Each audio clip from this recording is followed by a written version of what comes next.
Virtual Racing School was developed to provide support to the next generation of sim racers.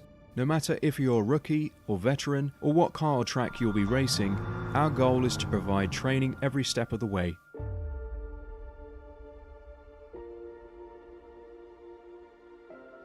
We found that iRacing can be quite difficult without proper training. There needed to be a way to prepare for on-track racing. With VRS, you can literally learn from the best sim racers in the world, including 4-time NASCAR iRacing World Champion Ray Alfala. And Ray Alfala is a 4-time champion of the NASCAR Peak Antifreeze iRacing Series.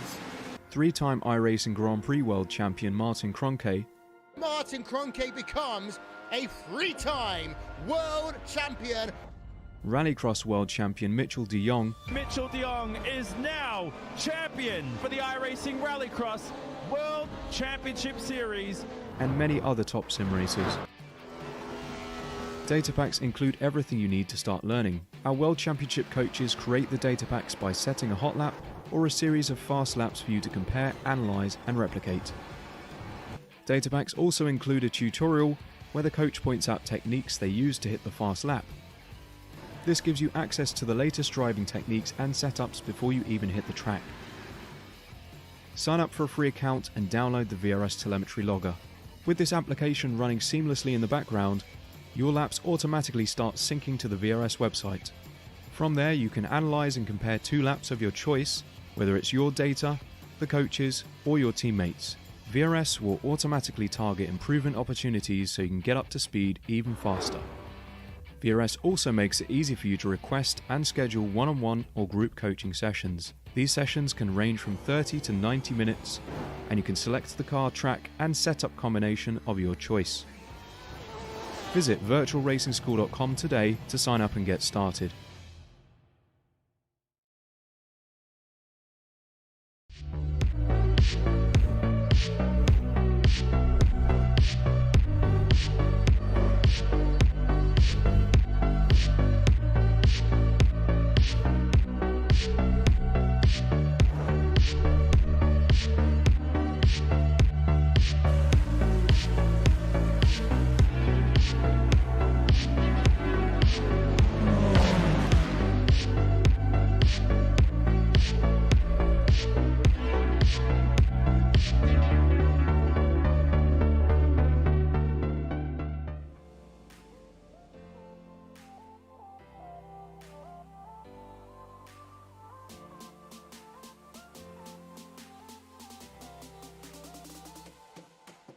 Howdy, everybody, and welcome to the Apex Racing Truck Series here at Charlotte Motor Speedway. I'm Austin I'm joined by Tyler Newitt with Marco Barbadera in the production booth, and you're here watching Apex Racing TV.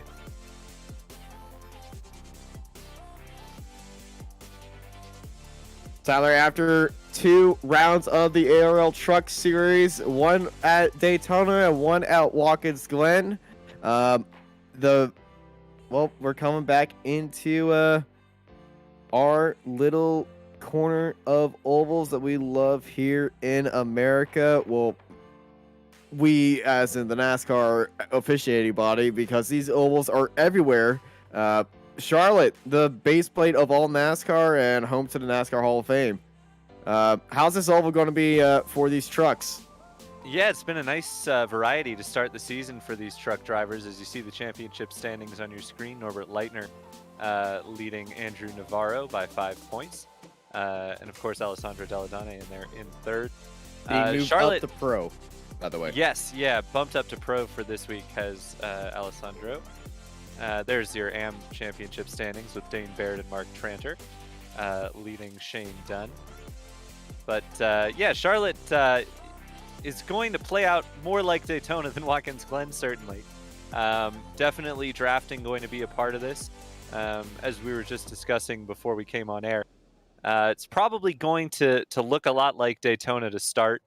You'll see packs and trucks together. As the run goes on, though, expect those tires to fade and it become a lot tougher for these drivers to hold it wide open. As we see Alessandro running the road course. If Marco was an admin right there, he would have been banned immediately. Yeah, but we're going to see definitely some different racing than you saw the first couple of weeks. More on the edge of grip than you saw at Daytona, and obviously no right turns as with Watkins Glen. So should be fun. Should be a new challenge for everybody in this ARL Truck Series. It really is looking like a good challenge for all of our drivers here in Charlotte.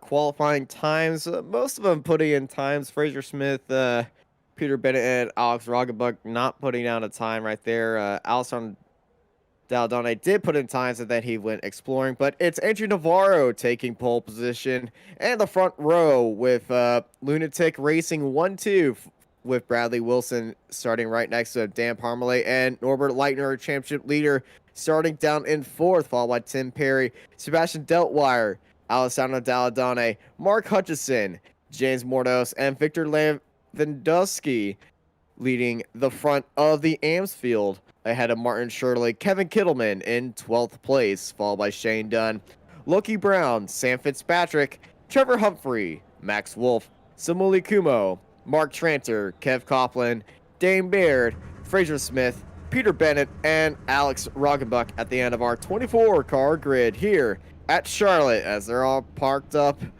and getting some photo ops from our adoring fans here under this beautiful night sky. Yeah, I saw on the YouTube chat a comment from Fraser Smith saying he messed up both of his qualifying laps, maybe got the wall there, as that does discount your laps. So that's going to be a tough road for Fraser Smith, excuse me, to get back towards the front where you'd expect him to be. But for now, all the way at the back of the field. But yes, they line them up on the front stretch here at Charlotte. It's great for taking pictures if you have a nice livery on your truck, as we see Samuli Kumo there. This is the time to get those nice pictures of your pretty liveries. Yeah, Samuli right now, the fish are all loaded up, and he's going to try to make it all 83 laps and deliver those fishies to his buyers right there, as our iRacing pace car pulls off and we get about ready to go underway here at Charlotte. And it's a Lunatic Racing 1-2. We saw these two guys work so well together at the start of the year at Daytona. Watkins Glen, the strategy really bit Andrew Navarro in the butt. He thought he could pull off apparently a no-tire strategy. And, well, it was a short-term gain, but long-term not gain. Loss. Long-term loss. Thank you, Mark. Yeah, definitely going to be interesting to see the strategy play out here at Charlotte. Certainly anytime there's a yellow, I'd expect most of the trucks in the field to dive down pit lane.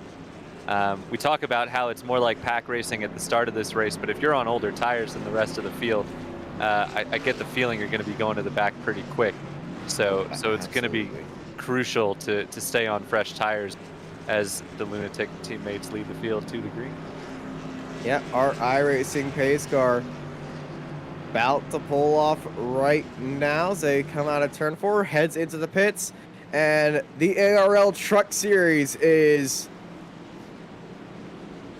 green here and underway at Charlotte. Andrew Navarro and Wilson already working together. They both dive down low.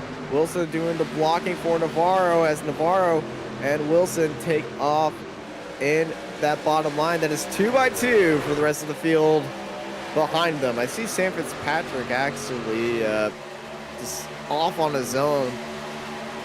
I think he might have had a bad start. Yeah, he dropped down 2 spots off the line immediately. So not the greatest start by Sam Fitzpatrick, as everybody's being very cordial about this and no one really trying anything crazy. So we're already farther ahead than the iRacing C6 series. Yeah, clearly some coordination there between the Lunatic teammates at the start. Navarro held him for a little while, made sure he got a good enough jump to allow his teammate to slip into second place, and they now lead this field 1-2. And that's going to be pretty big. Wilson just didn't go. But now Wilson's job is to be a little bit of a shield for Navarro. Off the line, Wilson, he knew when Navarro was going to go. I know these guys, they say the same voice channels. And around the outside, Deltwire and Leitner get around Wilson as Wilson stays on that bottom line. And Bradley Wilson is so good driver, so this is definitely, well, he's definitely not used to being overtaken like that, but that was a big train, and now he's at the back of it. And ooh, I think that was Kevin Kittleman getting in the wall there. Sorry to interrupt you, Austin, but it just saw some sparks coming up on the exit of turn 4. Didn't hit it too hard, and he's kept going around the outside of, I believe, Mark Hutchinson, who I think he's cleared, but he certainly looked like he had, at the very least, clipped the wall there.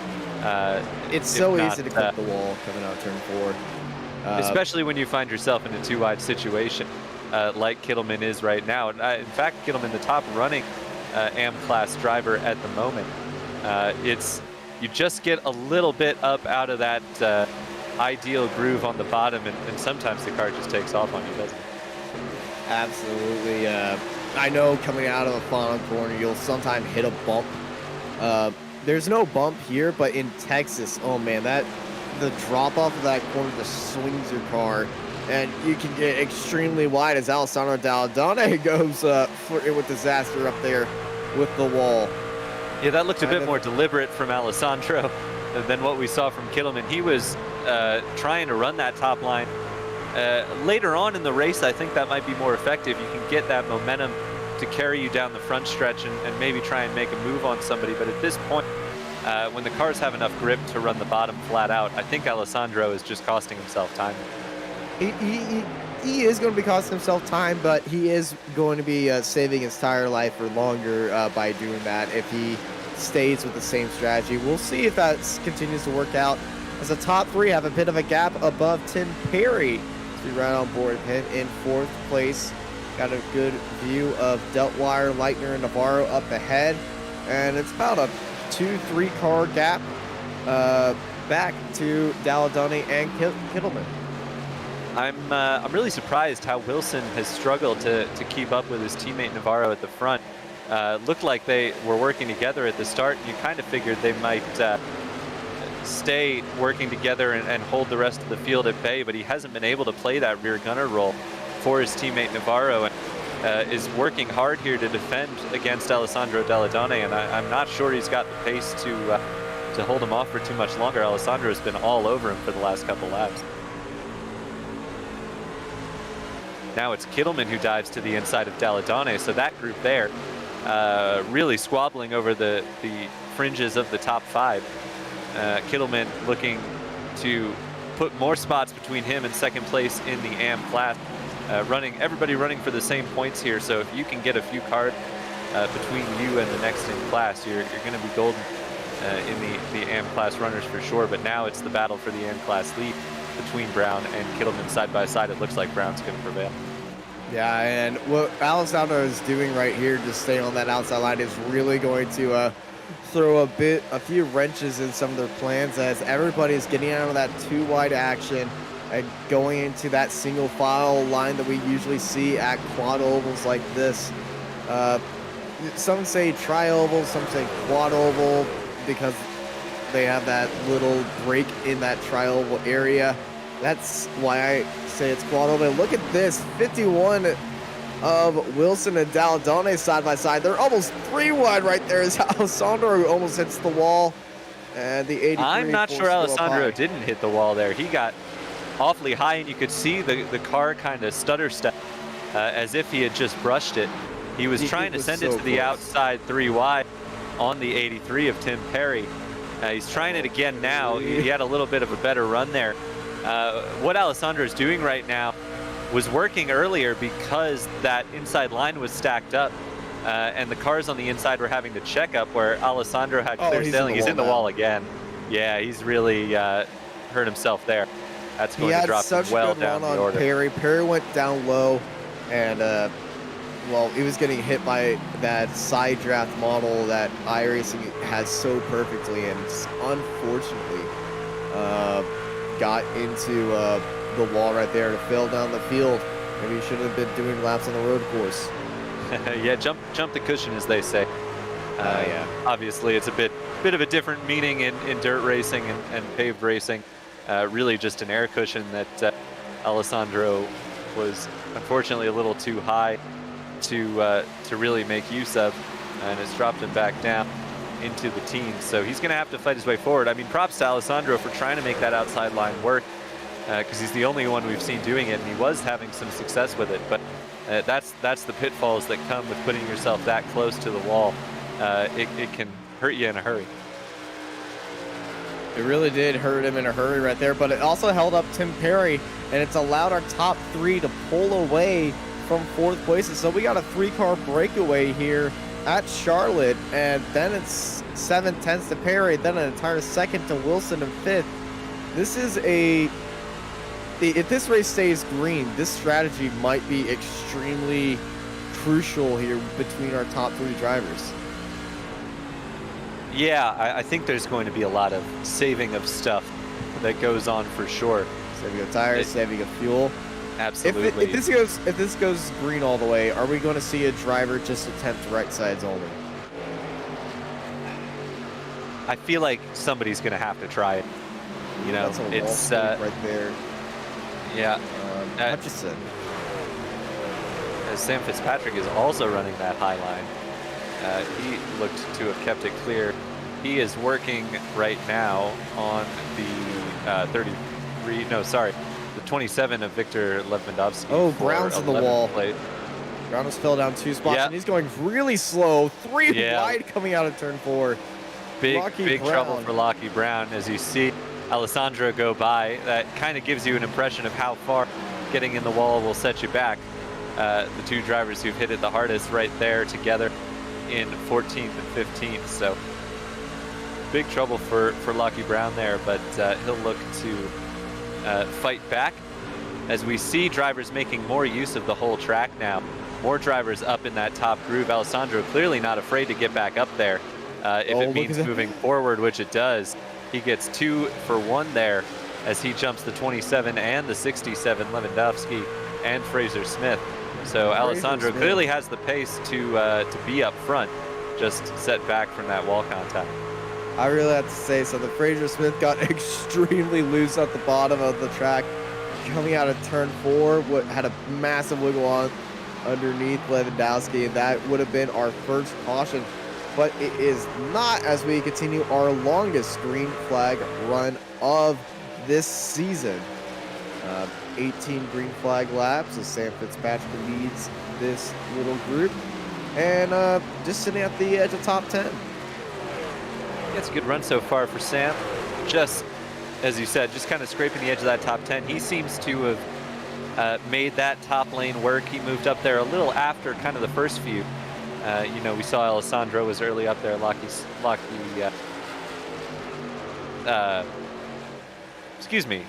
Brown. I wanted to say Lockie Smith there for some reason, but no, Lockie Brown also got into the wall. So it does seem that high line is starting to be something you can use to make forward progress, but at the same time, we still see all of those leaders running tight to that blue and white line on the inside. Yeah, when you're in clean air, you can run down there, but when you're stuck in a pack, you're going to have to get a little fancy with the footwork and see where your truck wants to go and see where the truck ahead is not going. And, well, you got to try to find an advantage somehow, but it looks like our leaders are starting to get caught up again. Perry has caught the end of Deltwire's car. Deltwire has fallen off the pace from Navarro Leitner, so I think Deltwire might have had a little bit of back end. Might going out, or he's starting to lift into the corner and let his tires breathe. Yeah, it could just be, you know, you get that kind of double toe from third, and it almost on tracks like these where you start to be grip limited later in the run, it almost hurts you more than it helps you, because Detweiler is likely entering the corners with more speed than Navarro or Leitner, just by virtue of having that double toe. So he might be overcompensating a little bit with the lift, but it's what he needs to do to get to the end with the tires in good shape. But as you mentioned, both Perry and Wilson closing in on the back of Detweiler there for third place. As we see this battle heating up again, Sam Fitzpatrick has lost the spot already to Alessandro Deladon and loses another there to Fraser Smith, who wants to go at Alessandro around the outside. Not going to happen this time around. He settles back in, but Fraser looking quick here. Fraser, I think, was bump drafting Alessandro to get past Sam Fitzpatrick right there. So I think these two might start working together. Fraser Smith had that bad qualifying on both his laps, started at the bottom of the field. Alessandro Dalladone hitting the wall after flirting with disaster on that top line, trying to do his own thing right there as Sam goes up high, as we got a three-way fight for third. Perry, Detweiler, and Wilson. And Perry getting bump draft helped by Detweiler. Yeah, Perry got through on Detweiler there. It had been Detweiler in third, as you mentioned. Clearly, Perry and Bradley Wilson seem to just have a little bit more pace here. Does seem as though Detweiler is struggling just a little bit more on those tires, as we mentioned earlier, where Perry seems to have something good under him still. Just want to highlight Kevin Kittleman. We mentioned how crucial it can be to have a car or two in between yourself and the next in class. Well, Kevin Kittleman currently has 6 cars between himself and the next driver in the AM class. So obviously still early goings here, but should this hold and Kevin Kittleman hold that gap to Martin Shirley, who sits in 13th, could be a huge points day in the M-Class Championship for Kevin Kittleman. It really can be. So it's going to be very interesting to see how this race continues on. And Martin Shirley really needs to get moving up there, but it's a complete separated field with just a little bit of separation between the pros and AMS class. Kevin Kittleman being the one out there, but the top 10 is pretty much all pro drivers, and then everyone else from 13th back is all AMS.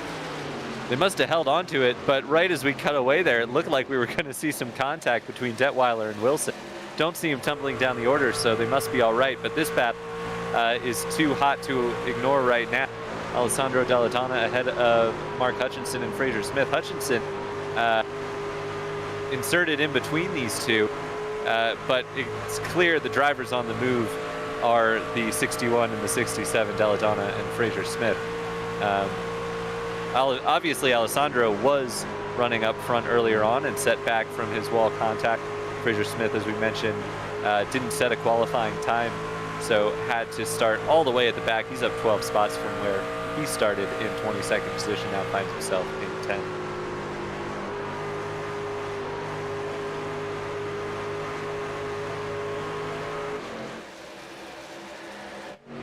Everyone's kind of spread out. We have our first pit.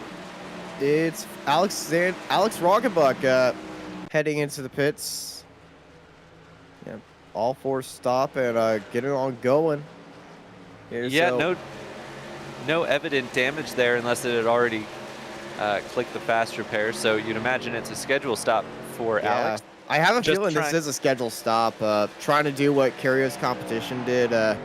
They know how far that they could go on green flag runs, and they all went in early. We got some damage on Victor Lewandowski's car. If you look at the back right and right side, looks like he got into the wall hard. Yeah, definitely has made some heavy contact there, both the front and rear of that right side. You'd expect to see, obviously if Roggenbuck is pitting, he thinks he can make it from here, make the strategy work from here. You'd think Victor would know and can do the same. You imagine he wants to come down and take that fast repair, but for the moment, just hanging on in 20th place. But that undercut can be so mega at these ovals, and I'd imagine that's what Alex Roggenbuck is going for here, especially if you get lucky and you catch a caution somewhat once everyone has made their pit stops. Roggenbuck can really make up some time here on fresh tires. We know these drivers are not running at the pace they were at the start of this stint. It's plain to see if you look at the best lap for our race leader, Navarro a 31.01. His last time around was a 32.4. Both of those in clean air. So kind of tells you the pace drop off and what someone like Roggenbuck can gain by coming in early here. And Alex, really, he's been running in the back of the field a lot. Everybody around him is running about 33s, 32s. His last lap was a 31. Last lap after that, he's stuck in traffic right now. So those new tires definitely not helping him out there right now. But Leitner and Navarro, that gap has sprung open. 1.5 seconds separated them. I think Leitner might have had an issue. yeah, it's quite possible. I mean, we've seen a number of drivers get into the wall, so your first guess is that that's exactly what happened. But yeah, that maybe a that slide. Yep, could be a slide as well as those tires start to wear. To be perfectly honest, I'm a bit surprised that that pit stop by Roggenbuck hasn't triggered a series of pit stops, as everybody would you'd think would want to try and cover off that undercut pit strategy as we see him diving to the pits here. A replay of that. It was a very odd entry. It was up at the top of the track, but yeah, maybe a late call to come to the pits, but he's in clean air now. Trying this to is also a replay. So I feel like we've gone back a lap and might have turned the wheel and the car shot up the track. Oh. Oh, he had suspension damage from that. Okay. All right, so not a scheduled stop for Alex Roggenbuck. Definitely not. Which enlightens us a bit further as to why we haven't seen any more pit stops, but nonetheless, we carry on. Yeah, our first scheduled pit stops should be around lap 38, lap 40-ish. 38 to 40 is really the window I'm expecting here. About halfway would be the best ideal place to go into the pits, especially on a giant green flag run. You know, if you go halfway with it, you know how fast you're going to be at the end of it. And anyone who's going to go deeper is really playing the game. And if a caution comes out with them still out there, a lot of people are going to be a lap down if they stay halfway. Yeah, you almost wonder if it's worth someone, you know, I look at Samuli Kumo back in 22nd place, or anyone in that battle we were watching, Loki Brown, Victor Lewandowski, just expanding that window a little bit, pitting early and hoping for a yellow to bring you back in line with the field and maybe gain some track position by virtue of the undercut. Or staying out as long as you can. Ooh, that was big contact from Fraser Smith. Yeah, he was heavy into the wall there. I mean, surely these drivers know what they can do on fuel and aren't going to put themselves in a position to massively lose out.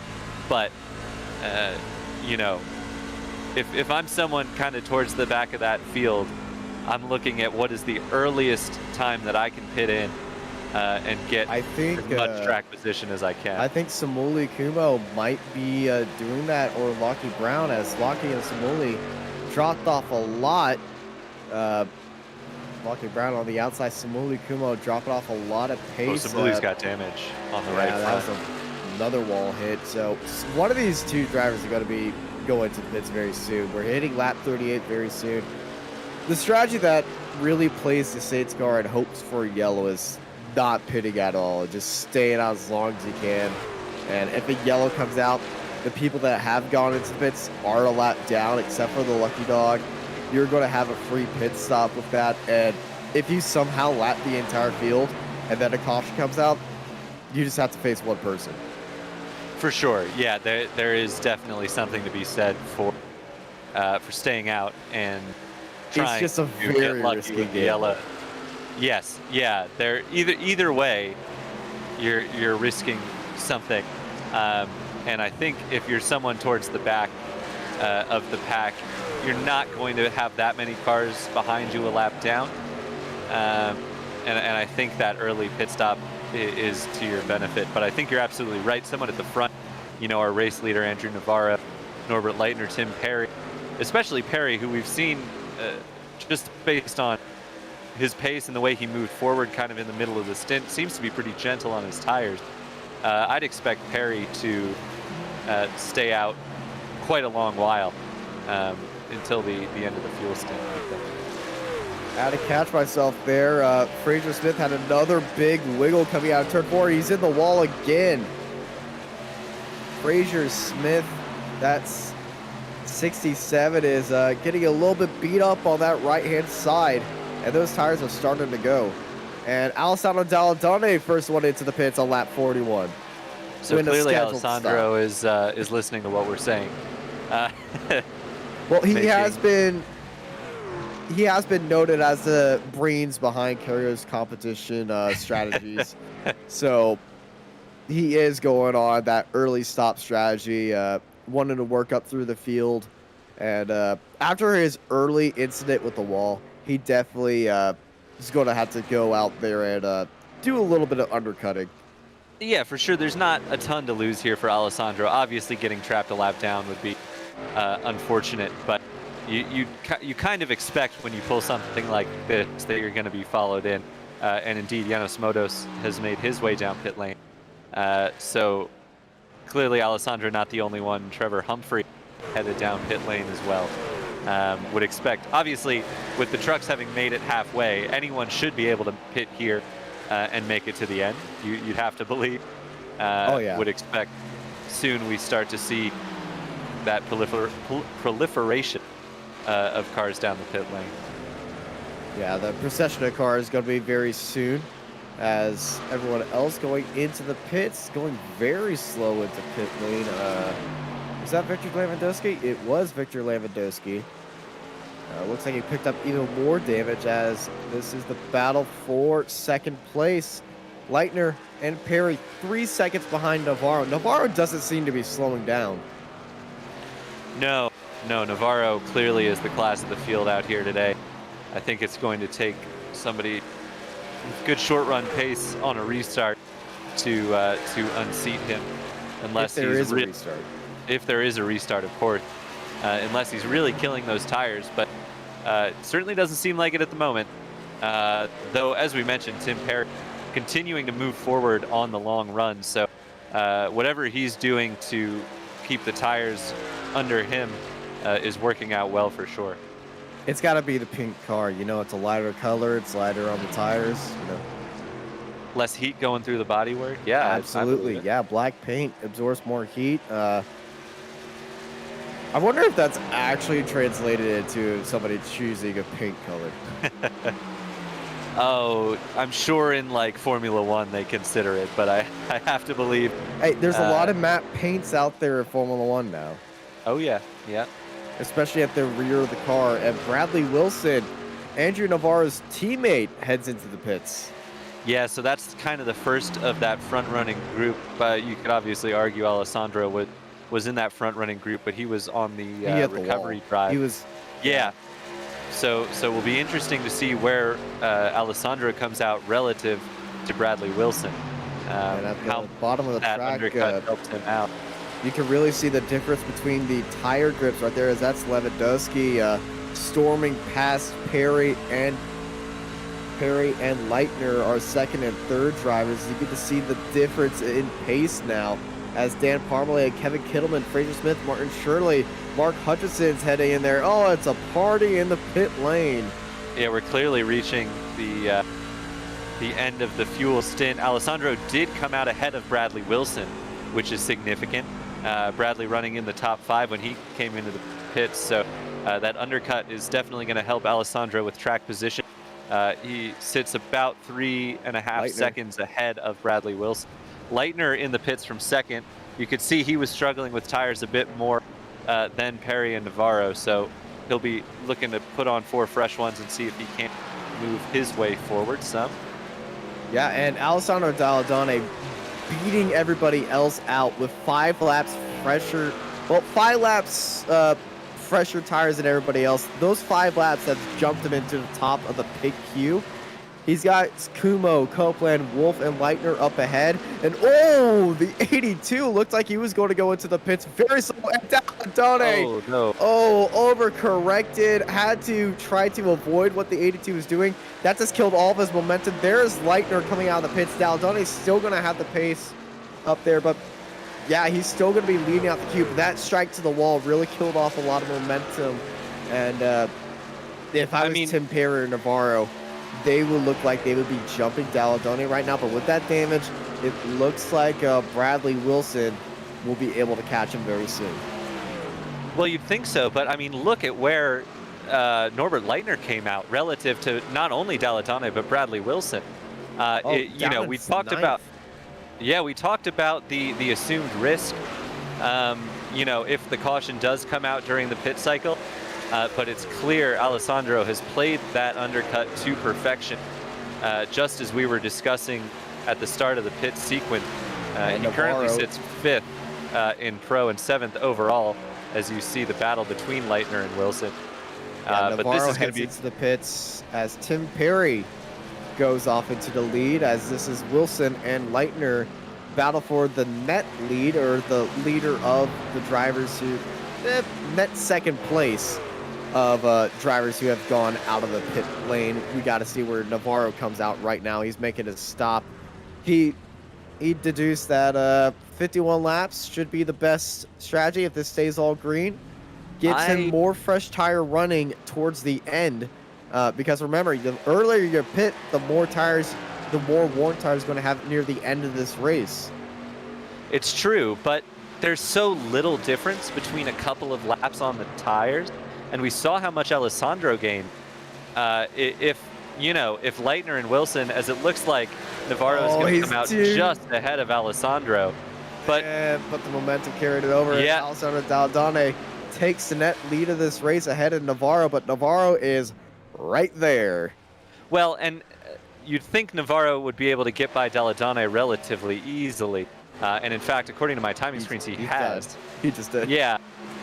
Well, and so is look, Leitner. Well, that's what I was about to point out. Look at Leitner. He only pit a few laps before Navarro, but that gap that was around 4 seconds is practically nothing.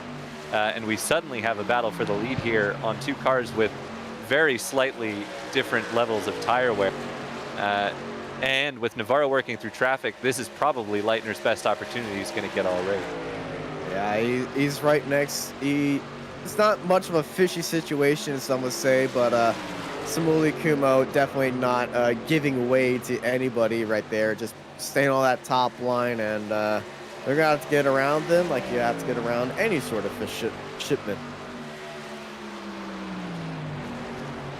And new fastest lap of the race goes to Sebastian Detweiler with a 30.72, and reaching up to 182 miles an hour last lap. Definitely a good lap from Detweiler. He was one of the latest pit stoppers, really only our race leader. And of course, Tim Perry stopped later. Tim Perry, the big loser in all that, with his late pit stop, he finds himself in 8th place from 2nd before the pit sequence. So he's not too far off the race lead. Everyone is really right together, but he has definitely lost ground. And I almost wonder if he had a slow out lap or in lap or something. I gotta say, the because biggest pit stop times were about the same. Out of all this was Janos Budos. Comparing where he was going into the pits, he's up there, up in the 7th, and he was one of the bottom pros. And we saw that Janos came right in after Alessandro, so he was on that exact same strategy that we saw Alessandro doing and making good work out of. Is Alessandro with that damage is going to keep struggling here. He loses the spot to Wilson. But Janos Budos did not hit the wall. Exactly. Yeah, the only difference between those two, one hit the wall, as they were in the most crucial part of that strategy. Is you got to make yourself through that slower traffic.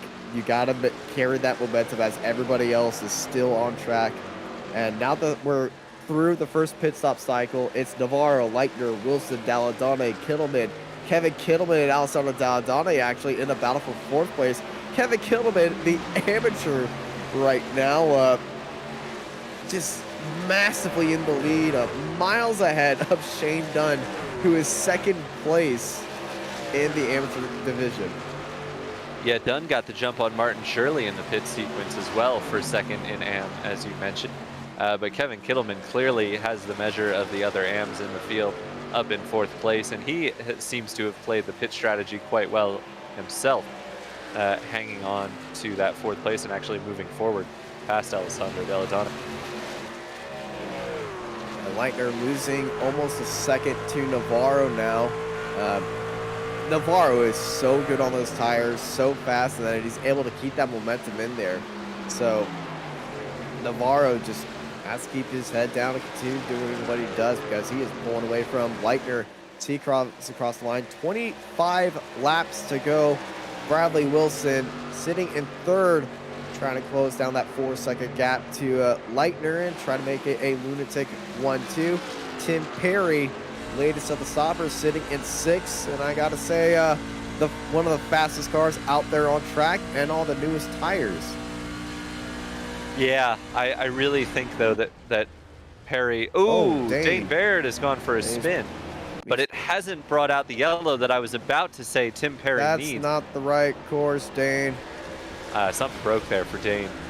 Yeah. Not sure exactly what, but he turned hard left and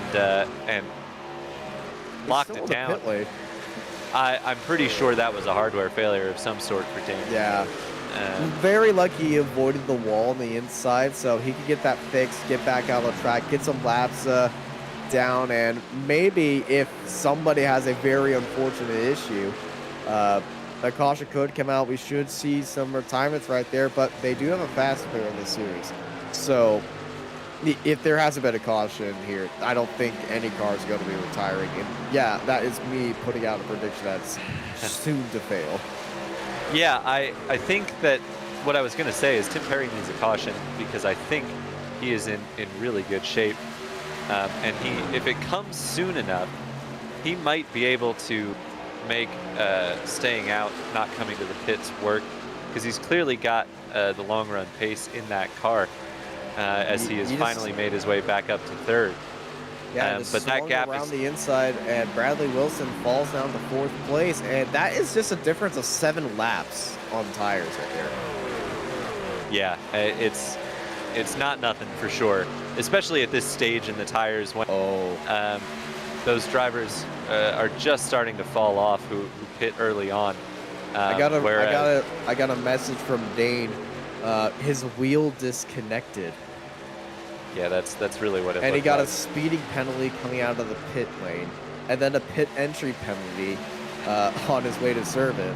So this has just been a bad hand, and then an Uno +4, an Uno +2, a reversal, Uno +4, a skipped, and then another Uno +4 given to Dane, and he's just stuck with all these cards in his hands right now. And the thing is about Dane, he's not one to give up, so he's going to go out there, have some fun, and just try to enjoy the rest of this race, but he's definitely not a happy camper right now with 20 laps to go and 7 laps down. Yeah, for sure. Not the round that Dane was hoping for. Not ideal by any stretch of the imagination. But hey, you get that in real life racing with faults in the car. Wheels for sure, do disconnect in real life. I know there's a very famous clip of Dale Earnhardt's wheel popping off, and he grabs his drive shaft and just starts steering with that, and then puts it back on. I think Jimmy Johnson also did that as well. Well, I remember Jimmy had the vice grip on the gear stick that came loose. Oh yeah, that cut his hand. Yeah, that was something. But yeah, hardware failures happen, and it looks like Dane is back out there. So clearly he's got whatever went wrong sorted, and he'll go collect some points. As we see Sebastian Detweiler, who you mentioned, going quickly right now. He's got past Alessandro. Next on his list is Dan Parmalee.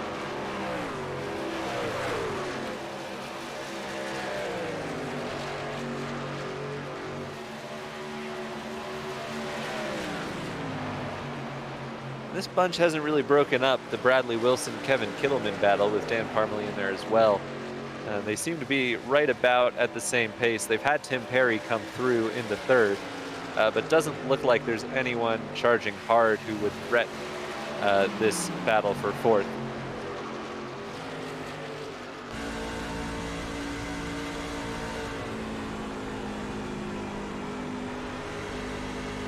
That was one of the Kairos cars in there. That must have been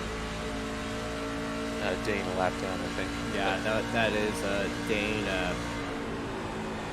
Yeah, he's 6 laps down. He's gone past Navarro, so he's definitely on the freshest tires.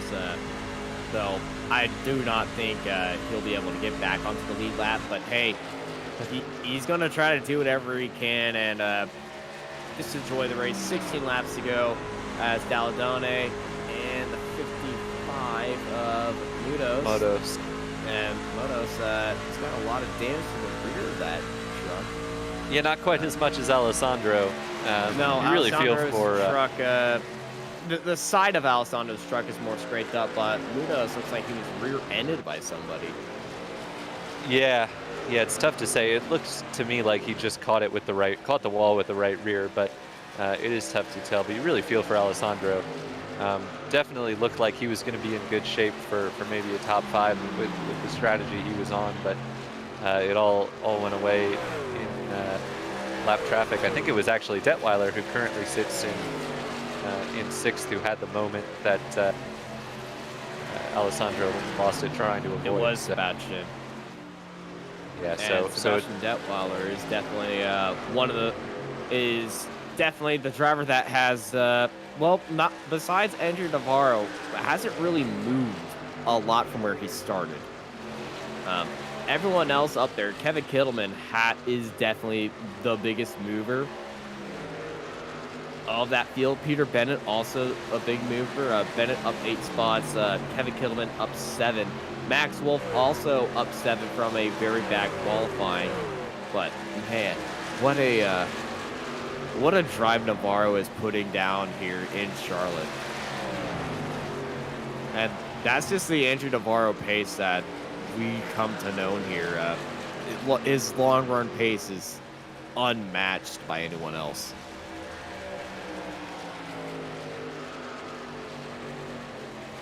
Three seconds to the car behind. And the field is really spread out too.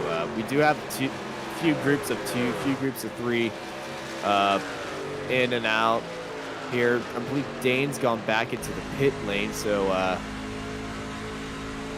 I do not believe Dane will be coming back out onto track. So my prediction of nobody retiring. Nope, Dane's coming back out. Okay.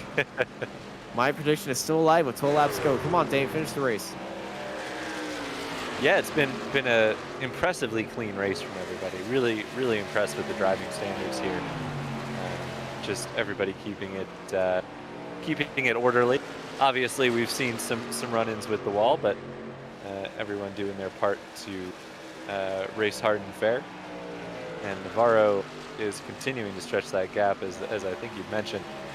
Leitner clearly falling off just a little bit, exactly as we saw in the first run. Doesn't quite have the long run pace that Navarro has. Andrew Navarro 3 seconds ahead of Leitner, who's 3 seconds ahead of Perry, who's 4 seconds ahead of Wilson, who is just a nose ahead of Kevin Kittleman. Yeah, this continues to be the closest battle on track. Yeah. The thing is with this fight, though, Kevin Kittleman knows he's not racing Bradley Wilson. He knows he's not racing Parmalee right behind him, but Kevin Kittleman is still going to race him because his closest rival is Shane Dunn down in 12th. This is an insane advantage for Kevin Kittleman, and I know it was Dane who is leading the amateur championship. He's down in last. Kevin Kittleman, I believe, will be taking up the amateur advantage and amateur lead after this race because he's on a different level outs right now compared to the first 2 rounds. The first 2 rounds definitely are the most chaotic rounds, being the super speedway and then the road course. So all the oval specialists are really showing themselves right now. Yeah, for sure.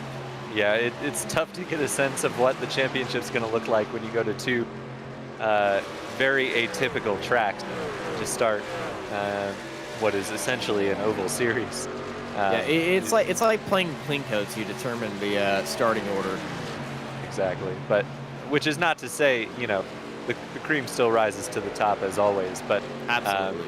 There's definitely people who are better at the super speedways or better at the road courses who we're banking on taking home a lot of points in those rounds and just trying to hang on for the rest of the championship. So it'll be really interesting to see how it shakes out for the remainder of the series. But right now, as you've said, Kevin Kittleman just doing a phenomenal job as Alessandro has had more trouble. I think he's been in the wall again.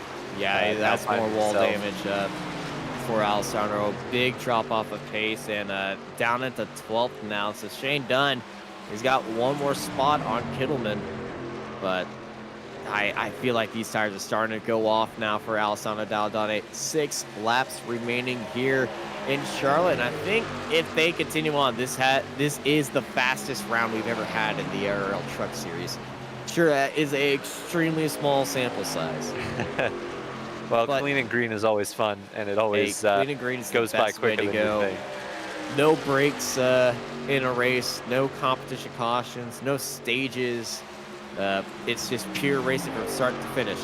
Yes, those were all shots to a real-life organizer.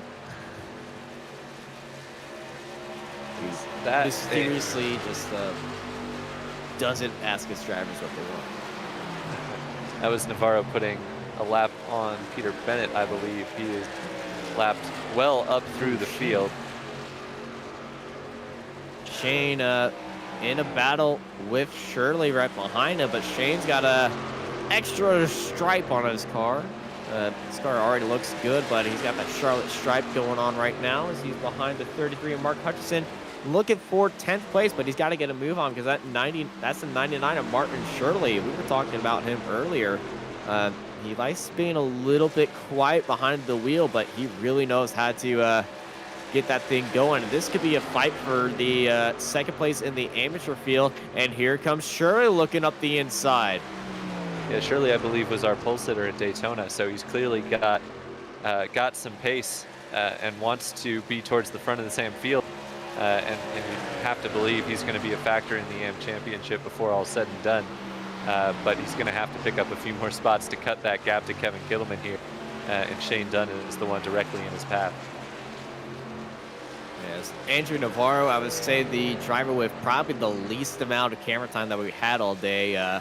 Besides the start from the race, he's pulled out a 5-second gap to Leitner, and that's all I really need to say about Navarro.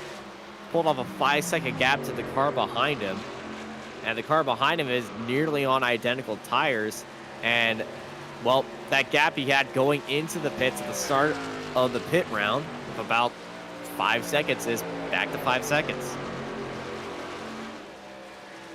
Yeah, it's really shaken out well for Navarro, as you'd expect. I mean, he's just been the class of the field all day long. And it's white flag. Yep. So we will go clean and green to the end, regardless of what happens here. There's not going to be a yellow. The driver can retire on the last lap and still count as finished the race, right? Yes. All right. Every driver started this race. Every driver drove this race. But one driver did it better than the other. Clean and green all the way to the end. Number 42 for Lunatic Racing, Andrew Navarro takes a dominating win here at Charlotte. And Kevin Kittleman, speaking of dominance, is also going to take a dominating amateur championship win ahead of the entire field by multiple positions. And now the fight for second place in the amateur championship for 11th overall. Shane Dunn just holding off Shirley on the outside, but here comes Shirley and Dunn. It's going to be a drag race, but it's going to be done by half a car length as they cross the line. Somebody's driving backwards. It's Alessandro Dall'Adone. But one man is taking the checker, and he's going to burn it down here at Charlotte. It's Andrew Navarro. I mean, what more can you say about the job Andrew Navarro did today? It just class of the field from top to finish. Really, really impressive performance. There's his teammate, I believe, Bradley Wilson, going to join him in the donuts. It's just a salute. I think it's giving me a little friendly taps from Andrew to say, hey, you ruined this, and they're giving a good old salute to the crowd right there. Very good result for the Lunatic boys. First and fourth right there by Andrew Navarro. Dominate performance here at Charlotte, and I am so excited to see what he's about to do throughout the rest of the season on the oval. So he's definitely put his name down as the driver of the field with that win, followed by Norbert Leitner, Tim Perry, Bradley Wilson, Kevin Kittleman, Dan Parmalee, Sebastian Detweiler, Max Wolf, Janos Mudos, Mark Hutchinson, Shane Dunn, Martin Shirley, Alessandro Dalladone, Peter Bennett, Loki Brown, Kev Copland, Samuli Kumo, Sam Fitzpatrick in 18th, followed by Mark Tranter, Victor Lewandowski, Fraser Smith, Trevor Humphrey, Alex Roggenbuck, and Dane Baird, who is going to weld his wheel to something with it being disconnected like that. But man, what a race we had, and what a clean race it was. For sure. We said it a few times. Just impressive the job the field did today. Nobody had any major dramas. Some hard hits to the wall, but nobody was really driving out of their depth as we see Kevin Kittleman celebrating his AM class win and another dominating performance tonight for Kevin. Yeah, Kevin had a great performance, but one man had a more dominating performance than anyone else. Number 42, ladies and gentlemen, please welcome Andrew Navarro. Yeah, thank you for having me. Andrew, you started that race out in front with your teammate right beside, and immediately you got the jump on your teammate. Was that a little bit of coordination off the line? Oh, we couldn't figure out if it was on green or the leader, so we waited to the green flag. And I think he started in second gear and I started in first, so we kind of lost coordination there. But he, considering how bad that start was for him, he bounced back. All right, let's talk about your strategy. Were you expecting this race to go green all the way through, and did you have a set lap that you knew that you were going into the pits no matter what? You went in on lap 50. Were you always going to go in on lap 50, or yeah, strategies? It was 50 or 51 where I wanted to come in. I didn't have enough fuel actually to go to 51 because I wasn't in the pack, so I couldn't save enough. But lap 50 seemed good, and I think once I knew I pitted there, I was like, it's pretty much a sprint race to the end. It's not as long, so I went pretty hard for those last few laps, and I think I got this lead back to 5 seconds or something like that. So that was the lead back to it was 5 seconds at the line. So yeah, I mean, the strategy was there. I'm glad I went green all the way because late race restarts always scare me. So yeah. Well, you definitely put your foot forward and, ran away with that race. It's a win for you. It's another win for Lunatic Racing, joining with that Daytona win. So I believe that's Lunatic Racing at the top of the field of the Teams Championship, and you're right there with the overall lead, but I do not believe you have it after Watkins Glen, but with Norbert Leitner in the lead, so you might be up there tied with the championship lead. I am not sure, but it's going to be very close championship fight to see throughout the rest of the season. Before I let you go, Andrew, anyone do you want to thank? Yeah, I'd like to thank Lunatic G for giving me this opportunity. I'm not actually on their team, but they allowed me to race for them, so that's pretty cool. CGE, they're on the side of the car. It's my team that I'm on. They're a big help. Martin Sports for being on the hood, and I think they're on the side and the back. Their new gloves actually just came out, Martin Sports 906.com. 7Cs, I think GTR, Indy Autosport, everybody that helps on this car. All right, I'm sure they're all proud of you. Congrats on the victory, and you have yourself a good afternoon. Thank you. And Tyler is standing by with Kevin.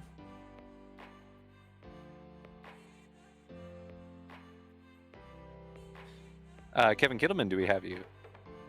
Hello.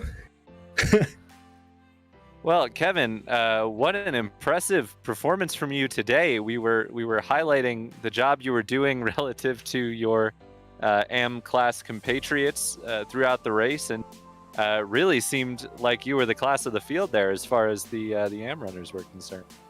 Thank you. First of all, yeah, I like Charlotte a lot, so I definitely wanted to have a good finish there for tonight.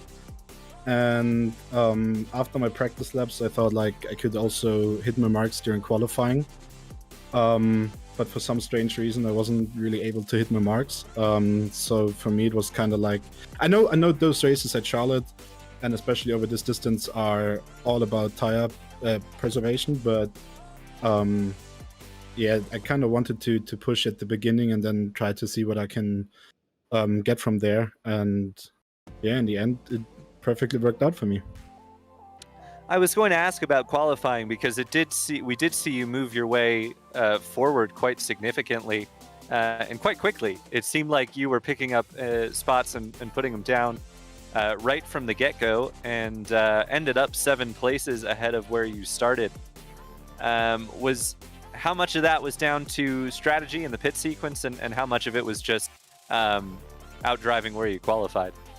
It was kind of like, I wouldn't really say it was 50-50 because, like I previously said, it's a lot about tire saving here. But I definitely tried to make up some positions at the beginning. And to be honest, I also thought it would be kind of like a caution fest here. But hey, we didn't have a single one, so I'm pretty happy about that one. And yeah, tried to make up a lot of positions and tried to be in a good position in case the first yellow came out. So yeah, that helped me first of all, and then I noticed even though I was pushing, it was able to save a bit more tires than the rest of the field, and also try to undercut them just a tiny bit. And when I noticed like Bradley Wilson from the Lunatic guys and then Parmalee also pitted, and then I knew, okay, if I don't pit now, then I'm gonna lose too many positions because those are my direct competitors on the track. So yeah, that's why I also went in, and gladly in the end it worked out. You are great at anticipating what questions I'm going to ask you next, because I was just about to ask how the tires were for you, and was there any point kind of in the latter stages of the run that it was a struggle for you, or was it mostly just a matter of kind of keeping it under control and making it to the pit stop? Yeah, definitely. Especially during my first stint, you could really feel at the end to like, I don't know, 12 laps to go on the tank. I really struggled on those tires to hold on to them, and you could also see that then Parmalee also caught me there in the end. So for my second stint, I tried to save a lot more. And then in the end, like I had one shot to actually pass Bradley Wilson, but I failed to do so. And from this point on, I was like, okay, I'm not trying anything, just trying to hold my position. Because if I'm trying to push now, and Bradley from like the whole Lunatic team, they're just mega. So at this point, trying to push him that late into the race and that late into the tires actually wouldn't make any sense. So I just tried to keep on to my P5, not letting anybody from behind getting close to me, and yeah, it worked out. Excellent, Kevin. Well, do you have anyone you'd like to give a shout out to before we let you go here? Yeah, of course. The whole Indie Autosport team, also the Lunatic guys, who are a partner team of us, Martin Sports, and yeah, friends and family who are watching, or who watch basically. Well, fantastic, Kevin. Congratulations once again on your AM class win. Thank you. We will see you next time out. All right, see you, boys. We are going to send you to a quick commercial break to thank the sponsors who help us put these series on, but don't go away. We're going to talk about what's coming up for the ARL trucks and Apex Racing TV right after.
Thank you to all of our sponsors and a fantastic race here at Charlotte. Next week, we go from Charlotte over to some short track shenanigans and madness at Martinsville. Tyler, how are you feeling about that race? It's going to be a big change from this race. Tires going to be another big question, but it's going to be all about short track passing and short track racing. Ooh, I'm already excited. I'll be tuning in for sure. I mean, the trucks are made for Martinsville. You know, they're robust enough to take a hit. You don't have to worry about brake fade too much in iRacing either. So you're definitely going to see who is the best of the late breakers from this bunch at Martinsville. It's going to be fun to watch, no doubt about it. It certainly is, but this is not the only truck action that we have on Apex Racing TV. Tomorrow, coming at, I believe, 1 a.m. GMT on Saturday, if you're midnight, on Saturday, if you're over across the pond, it's MSRA at, if you're European, it's Saturday. If you're American, it's Friday. Tomorrow. Marco is giving me mixed signals. Okay. Okay, Marco is just messing with me now. MSRA trucks are going to be at Watkins Glen. I don't... It is tonight, isn't it? Okay. In a few hours, MSRA Truck Series coming for you from the Glen. We'll see you next week at Martinsville. I'm going to get a script and slap Marco over the face with it. Thank you, everybody, for watching. I've been joined by Tyler Do It, Marco Bombadera in the production booth and messing with my head. I'm Austin Knight, and I hope you all have a good night.